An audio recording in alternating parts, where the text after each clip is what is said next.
புதுக்கோட்டையை சேர்ந்த மனோஜ்குமார் அப்படிங்கிறவர் வந்து ஒரு பொண்ணை காதலிக்கிறாரு. காதலிச்சதில் திடீர்னு அந்த பொண்ணு மேலே சந்தேகம் வந்துடுது. 2 பேரும் ஆயத்தகராறு பண்ணிக்கிறாங்க.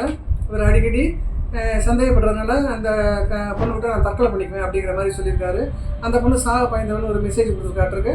இவர் உடனே மறுநாள் தற்கொலை பண்ணிக்கிட்டாரு. அப்படி புதுக்கோட்டை கரம்பக்குடி போலீஸார் வழக்கு பதிவு செஞ்சு சந்தேக மரணம், அதாவது 174 CRPC எப்படி வழக்கு பதிவு செய்வாங்க ஃபஸ்ட்டு.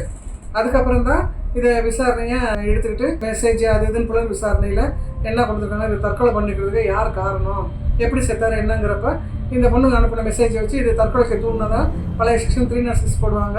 தற்கொலைக்கு தூண்டினதான் அது தண்டனை கிடைக்கும். உங்களுக்கு புது செக்ஷன் பிறகு செக்ஷன் மட்டும் மாறும். இதில் ரெமெடி என்ன அப்படின்னு சொன்னீங்கன்னா, நீங்கள் ஒரு பொண்ணை காதலிக்கிறீங்க, அது வந்து உங்களோட ஒத்து போகலை, உங்களை வேண்டாங்கிறப்போ நீங்கள் ஏன் அந்த பொண்ணுக்காக உயிரை விடணும்? உங்களை பெற்று வளர்த்த ஆளாக்குன உங்கள் அம்மா அப்பாவையோ ஒரு பந்த பாசம் இதெல்லாம் எதையுமே நினைக்காம, உங்கள் குடும்பத்தை பற்றி எதையுமே நினைக்காம, யாருக்காகவோ உங்களுக்காக இல்லாத யாருக்காகவோ நீங்கள் ஏன் சாகணும்?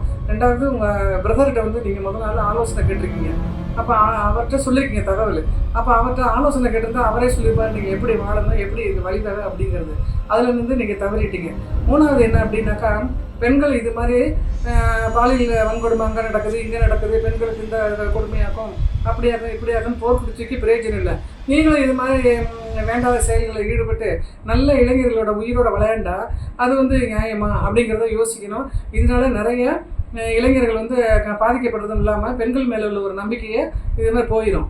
இன்னொன்று வந்து என்னன்னு கேட்டிங்கனாக்கா, எந்த காதலாக இருந்தாலும் 60 நாள் தான். அதுக்கப்புறம் என்னடா இதெல்லாம் தேர்ந்தெடுத்துட்டோமே இப்படி அப்படின்னு யோசிக்க ஆரம்பிச்சிடுவீங்க. அதனால நீங்கள் சாகிறதுக்கு முன்னாடி நம்ம செய்கிறது நியாயமா, இதனால இது மாதிரி செய்யலாமா அப்படிங்கிறத இளைஞர்களே நீங்கள் கொஞ்சம் யோசிக்கணும்.